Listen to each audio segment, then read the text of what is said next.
Greetings, my name is Jeannie Breslin. A few of us have statements, and afterward we'll all be available for questions by the press. I just want to share that yesterday I had an absolutely wonderful experience at St. Bernard High School, participating in a political forum run by students. It was clear to me that our youth is our next generation and our next generation of leaders. We're obligated to teach and lead by example if we ever hope to attract good candidates who truly want to serve their communities. We live behind the redwood curtain, and when a severe tragedy strikes, we could very well be cut off from the world. We will be forced to come together as one community. We won't be asking our neighbors who they voted for or what God they prayed to before offering to help them. About 10 years ago, we experienced a large earthquake. Many of us lost phone service and power. I love my neighbors. And within 3 to 4 minutes, all of us were out on the street checking on one another's safety.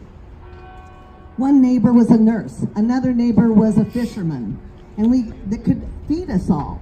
Collectively, each neighbor had something to contribute to keep us alive. Sorry about that. This isn't about partisan politics, which breeds divisiveness. This is about civility, living in a small community and leading by example. Many of us have completely opposing philosophical, political differences. Natalie Aurora is my competitor in this year's election, and yet we stand together as an example that politics need not be a blood sport. It is ridiculous to assume that any one candidate or political leader can achieve a list of campaign promises on their own. Moving Eureka forward will take a collaborative effort and a willingness to work together. This isn't about did I already read that? I did. Sorry. We live in a small community, and this election will be over soon. The citizens of Eureka deserve community leaders that truly lead by example. Yeah, that's not good. Sorry. Help me.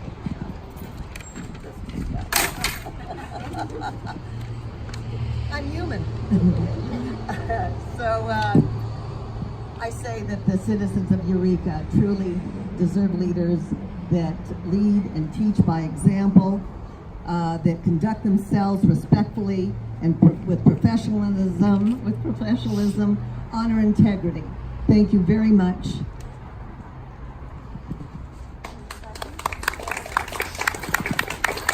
Thanks, Jean. I'm out here to support everyone, and I just want to say, my opponents for sure have made fun of my work as an artist, made fun of how I look, attacked me in various ways, and I kind of roll with it. But my biggest concern is actually the way that public opinion is being manipulated on a broad spectrum of issues. And people are using fear, paranoia, and meanness to manipulate this opinion. There just continues to be a pattern of misinformation communicated about issues that I think are really important to this community. And so I really want to encourage people to fact check. Make sure if you hear something, make sure you check to see if it's true. Ask people, if you hear something about a candidate, ask us ourselves, because you don't necessarily just want to believe everything that someone tells you. The issues on the ballot, this fall are important to all of us. So just make sure you're informed. If something is scaring you, that might be you might be being manipulated in that moment. So just take your time, really be thoughtful about your decisions you make politically here in Eureka.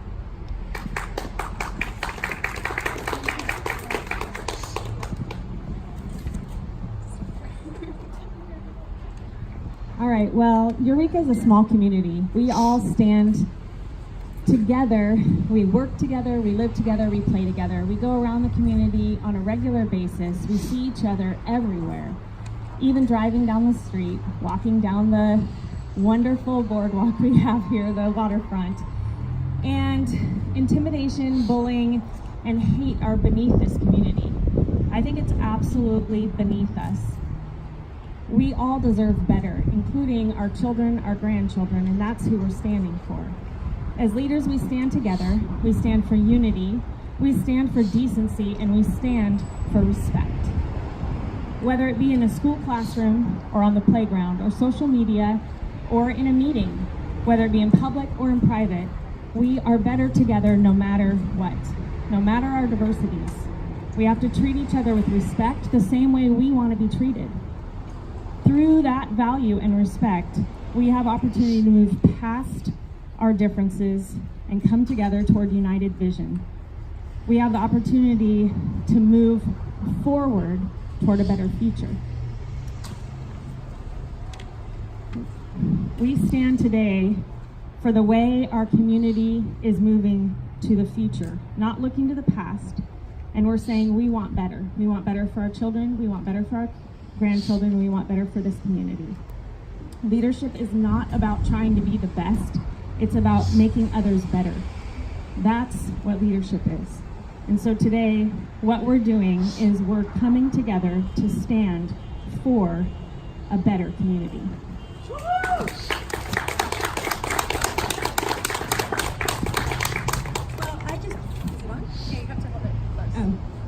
Hi everybody, thanks for being here. I'm here to stand in solidarity with these ladies. I too have experienced this. I think we all have on many levels. And I think, as I've heard here today, we can do better. As leaders, it is our job, it is imperative that we model appropriate behavior. It's imperative. I don't want to live in a community that's full of hate and ugliness, and I don't think that that's the best way for us to put our foot forward. So I support these women as we stand here today. I support community and I support kindness. Everybody has value. Everybody has value. We need to remember that.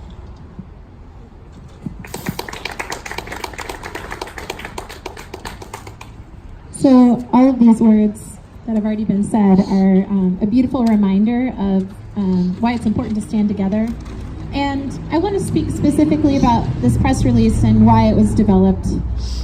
It was intended to share with the public that all candidates have already signed the Code of Fair Campaign Practices. It wasn't creating a new pledge that needed to be signed. It was offering the opportunity for folks to stand up and share why it's important to them and their personal experiences that have been either fair or not in line with that Code of Fair Campaign Practices. And to be more specific, we're not talking about don't bully me because I am too soft or something like that. That's not what any of us are saying here. What we're saying is that we all agreed to uphold these specific principles. It's certainly fair to criticize someone's positions or their behavior, and that has and will continue to be done in this election. I think that's fair information for voters to have. But what isn't fair, and in line with this voluntary code that everyone chose to sign, is to attack people for their physical characteristics, use hate speech around people's abilities, badger businesses into replacing one sign with another when they don't wish to. That's the kind of thing that hurts this community. It isn't reasonable and it isn't within what everyone agreed to.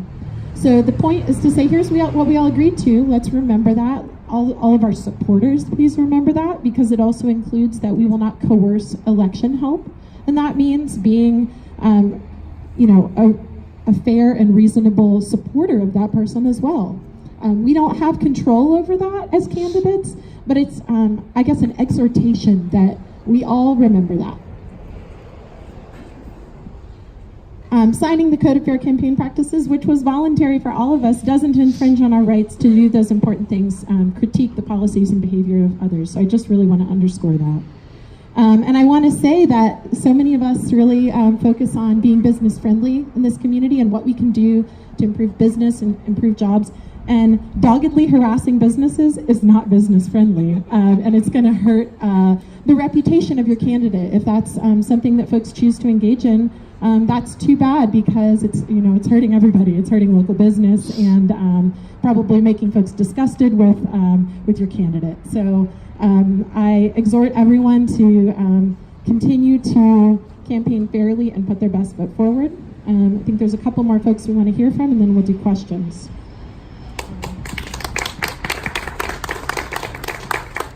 Thank you, Natalie.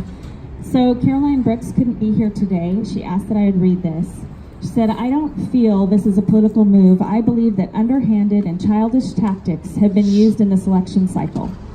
There are published candidate interviews that are not fake or misleading, but nonetheless embarrassing. I will continue to lead voters to explore the truth and spoken words of my co-candidates without resorting to nasty behavior. Of course, we all signed the Fair Practices document when we registered to become candidates, but it has become obvious not everyone took that seriously. If you can't act as adults and be fair to all our competitors running for a position, what does that say about us when we get into that position? I don't want a bully representing me, and I can't believe the residents would want that either. I've been a victim of bullying, bad-mouthing, biased candidate supporters. I'm confident in my campaign. Maybe the other candidates are not if they're going to use these extremes.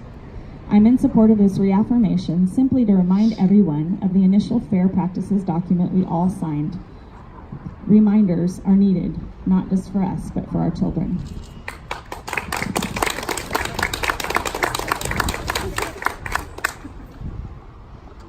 So I'm here in solidarity with everybody as well. I've been fortunate to not have to endure the amount of bullying that a lot of people have, but I have witnessed it.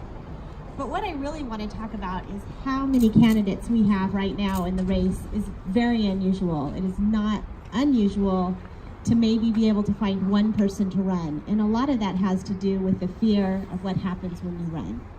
And so making the decision to work for the community is probably an easy one, but then making that decision when you know that people are going to pick apart everything, not necessarily just your stances, but also your weight or your height or what you do for a living.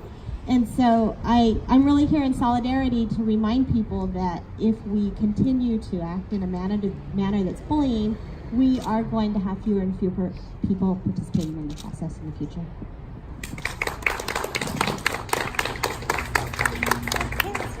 Oh, Haley just walked up. Do we want to scooch over this way? I just wanted to say one more thing about that I left off of my notes. I got excited and carried away. A press release that was written collectively by us. There was no attorney hired. The city attorney didn't write it. And it was issued by all of us as a group. So just to clear that up, I think there's been some misconceptions about it. And offered to everyone in a very rushed fashion because it happened really quickly. So I think we've all probably learned a little bit about better communication between candidates. We didn't already have a lot of open lines of communication between all candidates. We're running against each other. So here we all are, and we're really just trying to do the best we can to make a positive statement for the community. And if you wanted to add anything, go ahead. Okay.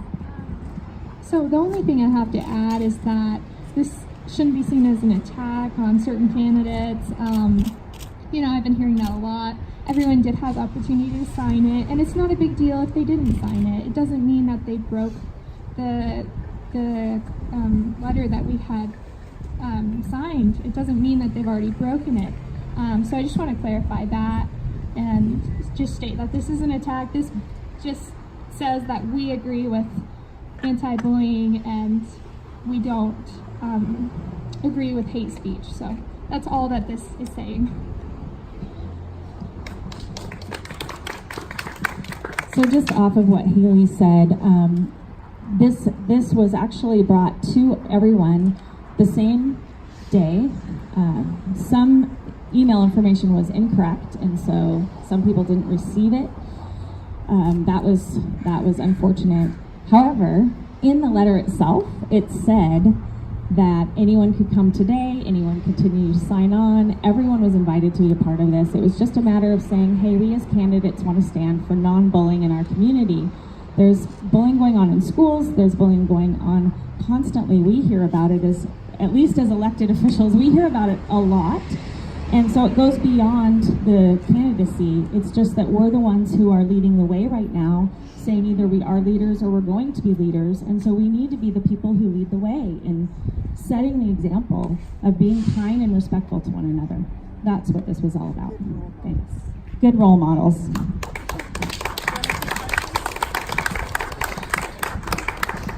Are there any questions?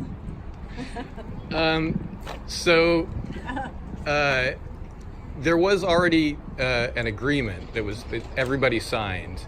Are any of you alleging that the 4 candidates who are not participating today violated that campaign pledge in some way? So that's a great question. What he asked is that the 4 that aren't here today, if we were saying that was a violation of what they already signed. That wasn't the purpose of this. The reason why the code of conduct was made public is because it wasn't public. It was public, but people didn't know about it. And we thought, if this is actually the way that we said we would lead a campaign. I never knew that was something you signed until I became the person who signed it. So did anyone else in this audience know that was something that everyone signed and had seen it before? Anyone know about it? So the public didn't. Frank does, our mayor knew. So there's a couple people who apparently saw it before, but most people have not seen it. And that was the purpose, was to say, hey, this is something we've all said we agree to. So this is something the public should know, that we have all agreed to that. And it's not for necessarily the campaigns and the individuals running. It was for the public, because if the public doesn't know, then they might be supporters of these individuals, but they aren't necessarily following that. And as leaders, we want to say, hey, this is what we've agreed to. We would like you to come alongside that, to continue to follow in that way as well. Leslie touched on this a little bit when she described some of the things that have been said to her. Can some of you else give us some details? When you talk about the harassing of a business owner or someone whose business is in support of, say, Susan Seaman, can you provide some details of some of the things that have happened to you? So I would say my friend Jack Rickey owns Schaefer's Ace Hardware. I went to him directly. I've worked with Jack for many years. I respect him highly. He is a massive contributor to our community, and he never asks credit. So Jack knows my reputation, my work in the community. I asked him to put up some of my signs. He put up my signs, and mine were the only one there for a bit of time. Jack shared with me that, and I also spoke with Tyson, who is Jack's son-in-law, that is the manager for ACE at Harris and Harrison. So I spoke to both of them. They got threatening phone calls to corporate office, threatening never to shop there again, threatening that he's backing all the wrong people, threatening that if they don't take my signs and put others down, that there will be consequences. I talked to, and at that time when I talked to Jack, I said, Jack, you're a friend. I will gladly take my signs down. It's not that important. Our friendship, our community is more important.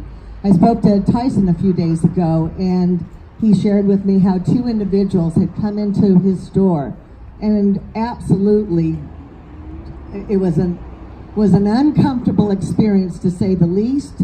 They threatened him, and after that, Jack said, fine, if this is the way it's going to be, anybody could put up a sign. It did not reflect necessarily who he was. I have a good friend that was harassed by somebody else and asked to take one of Heidi's signs down.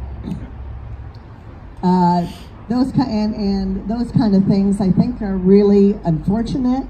Again, we live in a really small community. This election's going to be over soon. We need to stand together, we need to be role models, and we need to be respectful and kind to one another.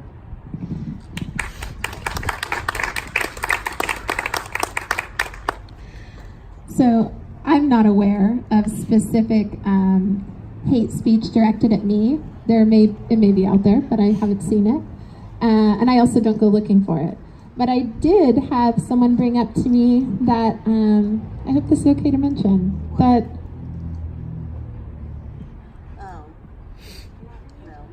some hateful speech about Jeannie and her appearance and abilities. I don't really want to repeat it and reiterate it, but that's the kind of thing that she and I are running for the same seat on the city council, and I still think that that's unreasonable to use hate speech about what someone's body is like. That's unfair. It was really just stated that I can't walk, I have no business being in this election, and there's no way that I can possibly win. Well, I want to tell you that I am determined, and I don't give up quickly. So I have a scooter, and I'm scootering around and knocking on doors. It isn't any ploy. I need a hip replacement, but I'll get that done after the election, period.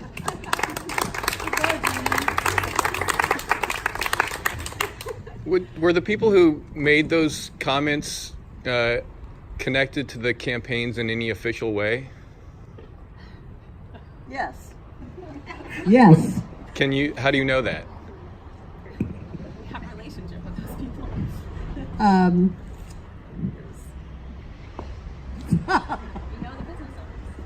We know the business owners, and I've also received screenshots, and I just find it very unfortunate that this bullying of you need to get rid of this person and endorse another person is unfortunate. It's not necessary. And, you know, for the time that I've been on council, I think it's safe to say that as female elected officials, there seems to be this hyper focus on what we wear and how we look. And I don't have screenshots of people talking about my appearance or Kim Burgell's appearance, but it has been rampant. I don't think it affects our decision making, and I would say knock it off when it comes to how we dress or how we look.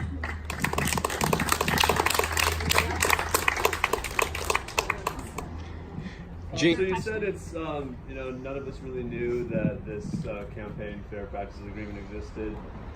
Why not just then make that more public instead of coming up with a new agreement? Is there something specific in this agreement that's different from the thing that all 12 candidates signed before the campaigning started? I'll speak to it first, and then if anyone else wants to. This is not a new agreement. The press release was something that people could choose to put their names on or not, or choose to come up here and stand here or not. It doesn't have any bearing on whether people signed the Code of Fair Campaign Practices, which everyone did.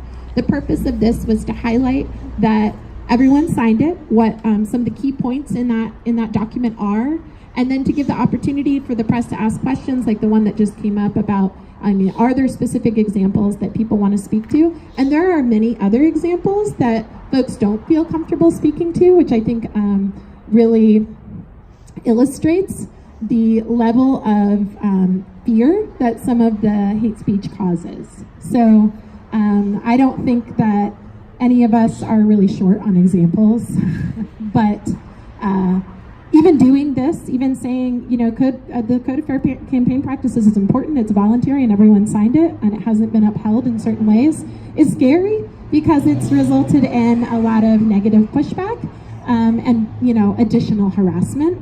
And I think the point is simply to do something positive, to stand together, and to ask people to show up to speak for something that's really important to this community.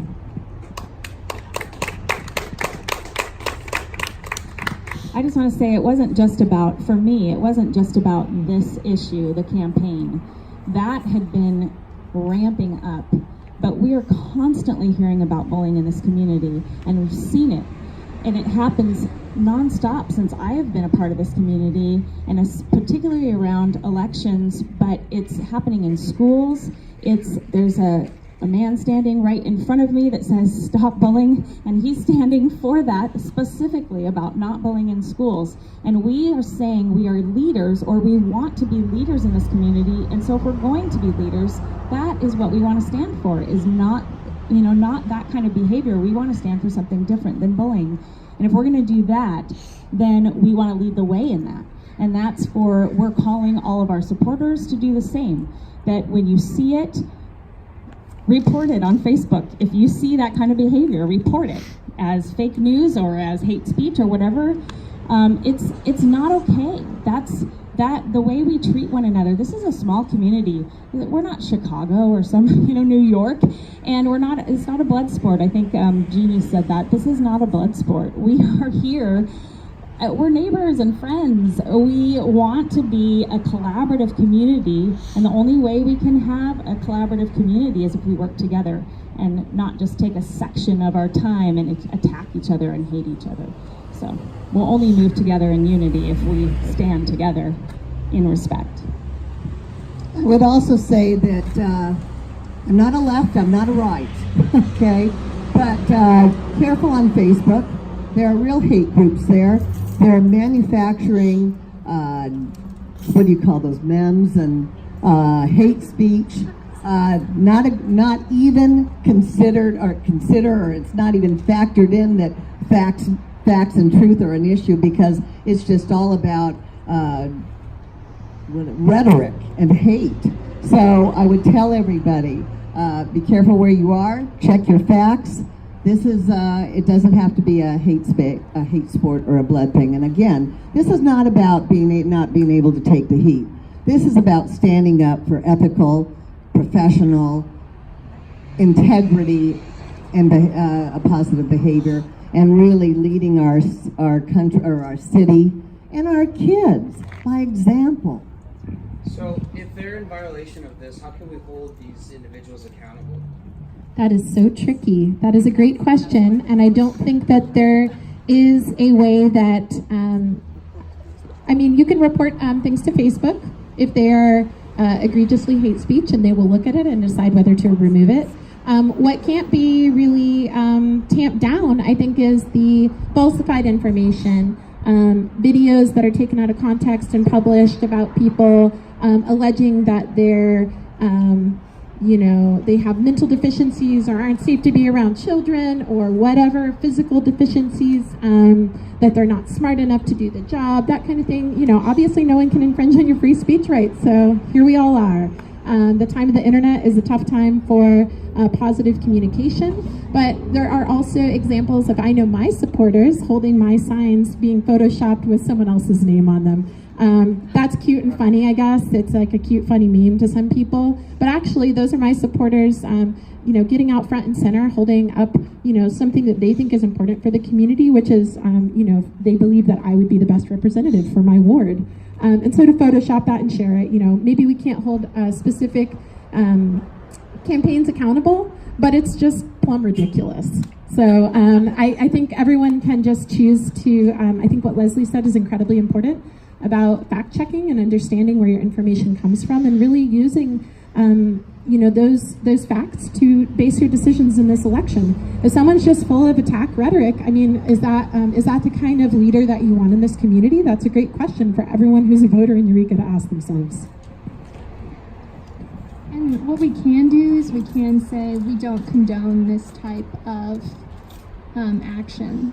As I don't condone this type of action by my supporters. I tell them to not react in this way, and I think that's something that we can do, and what our intention is to do by coming forward. At least what my intention is to say, I don't agree with bullying, I don't agree with hate speech. Please do not represent my campaign that way. I do not support that kind of action, and this is just, when I got the paper, I signed it. It was pretty easy to sign off on. I don't agree with hate speech. I don't agree with bullying, and I'd like people to know that. I'd like my supporters to know that.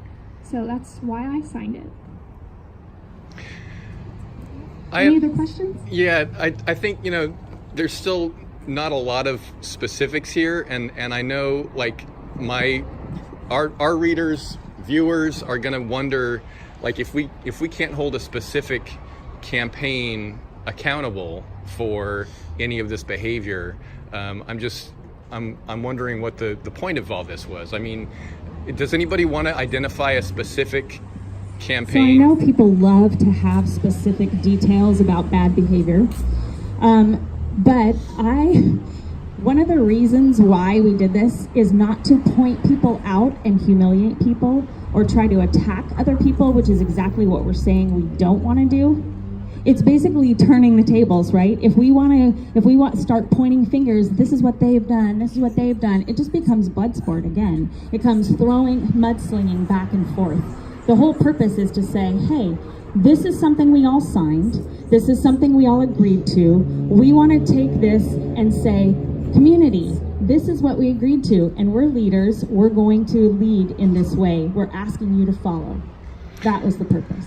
But because and to say specifics is just doing the same thing, really, like just starting to throw. We don't really want to throw everybody or anyone under the bus about things that have happened. I think Jeannie's example was a pretty good one that we had permission to talk about, and that's.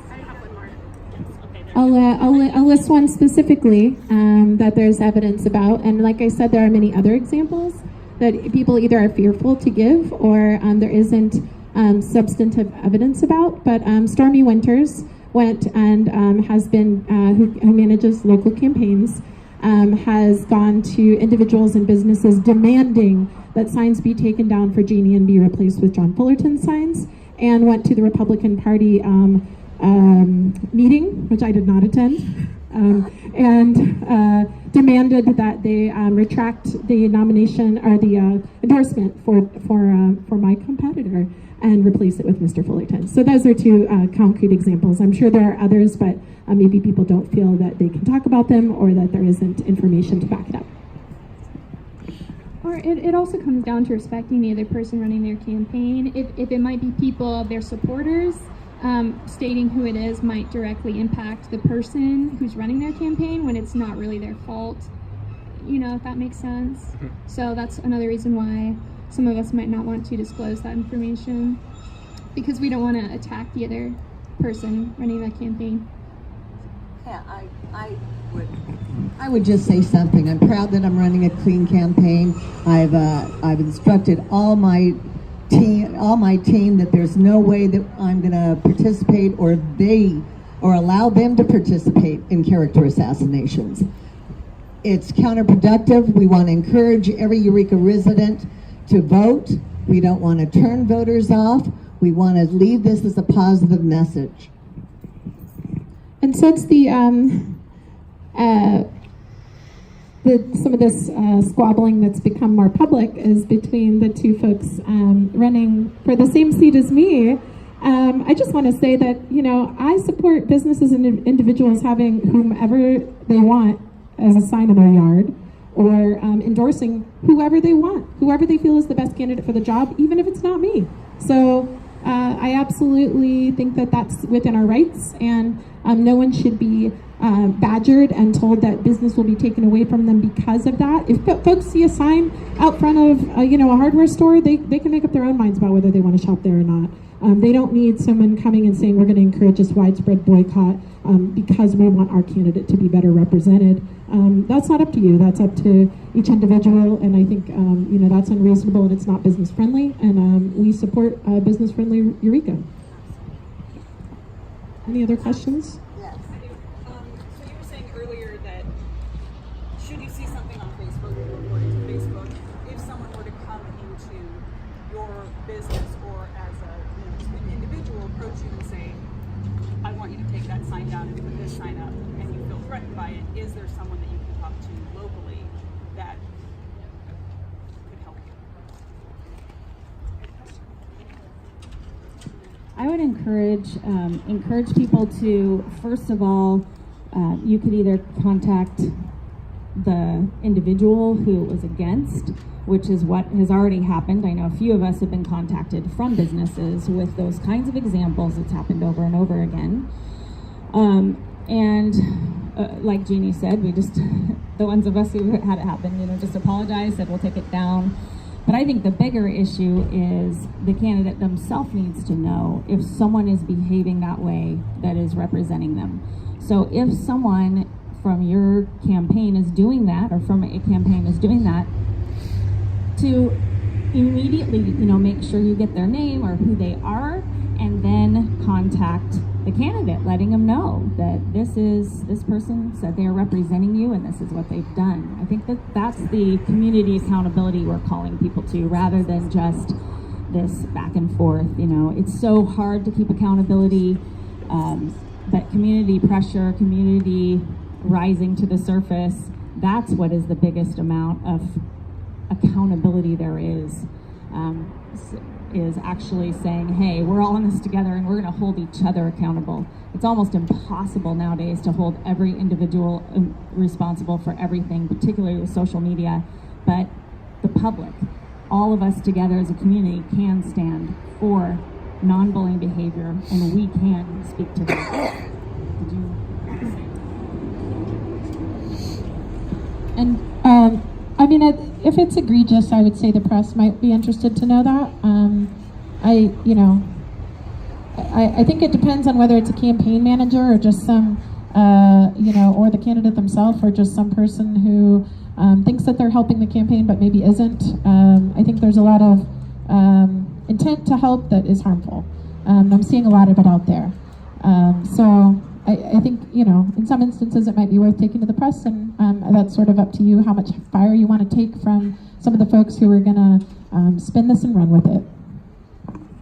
So lastly, a couple days ago, one of the admins off of one of what I consider the hate groups reached out to a friend of mine and told her that she needed to let me know that unless I stepped down, that she would destroy me, that she was a previous investigator, that I have multiple bankruptcies and lots of affairs, which is just laughable, that I don't know where I'm gonna, affairs, bankruptcies, arrest records. I'm a volunteer for EPD. I've had to go through DOJ, been fingerprinted. I assure you I've not been arrested at all. I'm really quite boring overall, and as far as my personal life. So it doesn't matter that these issues aren't real. These are the things that are being floated around. These are the threats that are being made. I must step down or I will be destroyed. Mr. President, correct me if I'm wrong, you're not trying to fight fire with fire. You're not trying to retaliate back at them. How do you plan on doing something about this? That's why we're here. Well, that's why we're here in unity here. These kind of things of making threats, direct threats, and telling me that I would be destroyed, whether it's fact or not, and that I better step down. Don't you all think that's a little unacceptable? Just saying.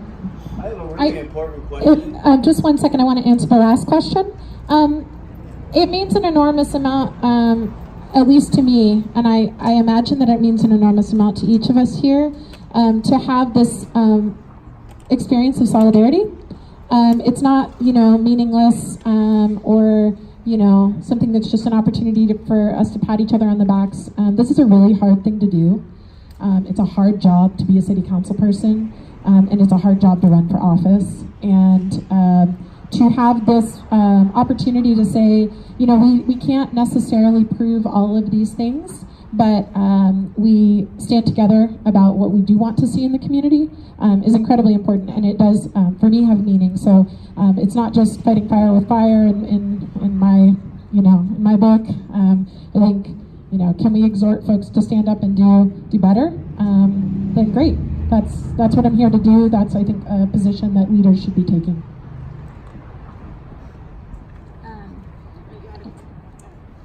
There's a page right now that started recently called Eureka, No Place for Hate, ironically. I've seen more hate on that page than anything, and I was wondering if any one of you guys might get on there and let the people know that you guys don't condone the things that are being said about Anthony Manitoba and things like that, because it's not just you guys that are getting this kind of stuff. And I don't think it's you guys specifically that are attacking Anthony. It's, you know, obviously the supporters. But I think it'd be really important if you guys got on there, because the low that they're going to on there is just insane. Where's Anthony? I've been on there and really civil, and I was even deleted just for being civil and offering a different viewpoint.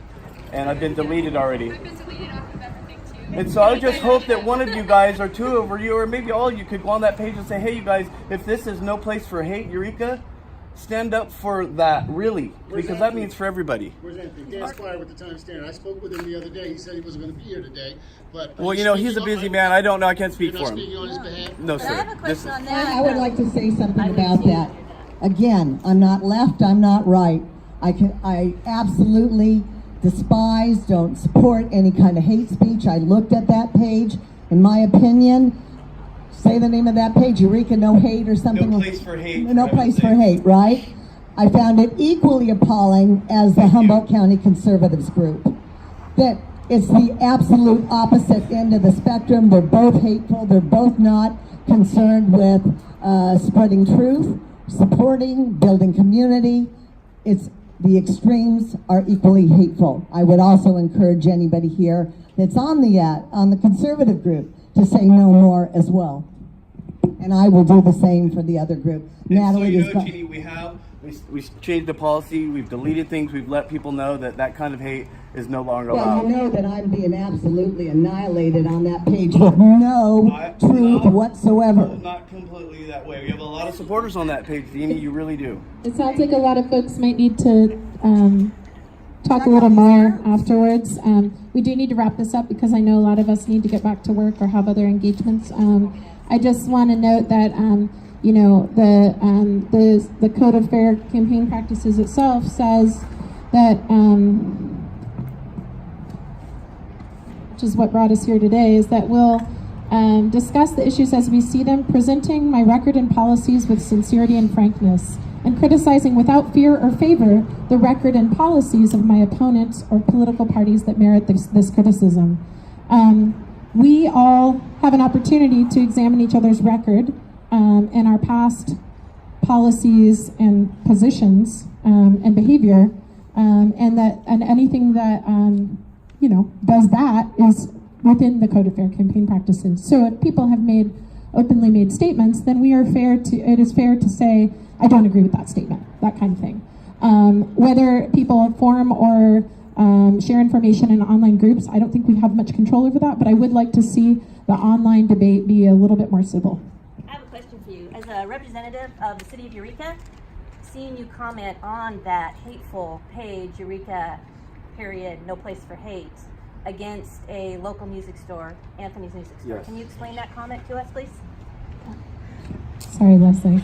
I'm not sure. I think that someone reposted something from that page on their personal page that I'm friends with on Facebook, and I mentioned that I really like Redwood Coast music, and that I enjoy going there, which I think is totally fair to say. Okay, I have one more question for you, Leslie. I wanted to respond first, and then maybe you can ask the question because I've been waiting for a while. Thanks. I do want to say that something I see in this community and nationwide is that there's become a space of permission around attacking people for differences, for attacking people based on their ethnicity, their cultural practices, and that also happens in this community. I don't think any of us want to stand for those things, and I think, you know, this is, of course, a bigger issue than all of us, but I think we can all make a stand in this community that those kinds of practices, language, and behaviors are not okay. So, my question to you, Leslie, my question to you, between my husband and myself, we're 5-time generational families here. It runs pretty deep, and you and I have talked about this before, but I want the public to know, because I was very offended when you called Take Back Eureka a hate group. We are anything but. So can you tell me where you got your facts when you made that public on the video? Well, I mean, this was a long time ago, and we did talk about this in person, and I did talk about how I've heard Cornelius Lowenstein talk many times and refer to people as or make metaphors about people as cockroaches. I mean, he did that at the city council meeting this week. I don't know if he's any longer associated, but at the time when I first heard him talk, he was. And I went to one of the first meetings for Take Back Eureka and heard talk that I felt threatened the lives of people on the street. And so, you know, I appreciate that maybe things have changed. But at that time, you know, as someone who does advocate for fair treatment of people regardless of their financial capacity, I was concerned. I think it's important when we do have these groups and there's thousands of people, literally every group now has over 1,000 people, there's going to be different ways people think, but we have to be really careful and get all our facts straight and understand that there might be a Cornelius in every group, but the other 1,000 or 2,000 or 3,000 people are really good people doing good things. So when I hear you guys all talk about facts matter, they really, really matter. They do really matter, Patty, and as a matter of fact, you know that I run a Facebook page, Neighborhood Watch. I don't tolerate or allow anybody to say, send them to the crematorium. I don't allow hate speech. I remove it. We have several moderators. It is also up to every single moderator to set the tone and make sure there's integrity within their group, or they lose complete credibility, and that's what I think has happened. And it's important to note that as candidates, we cannot be responsible for moderating every single group. So I think the intent here today is to say that we stand for these things that are positive and beneficial to our community to make informed decisions, and that it's fair to criticize one another in certain ways and not in others. And that should be fairly obvious to most of us as adults, but I think it's easy to get carried away. So with that, I think we'll go ahead, and if anyone has closing statements, we'll do that, or we'll just go ahead and wrap up. Someone asked me, what can I do about threats? Well, if those threats really come through from me, as far as threatening me to destroy my life and such, I'll report that to EPD. Thank you for coming. That's not okay.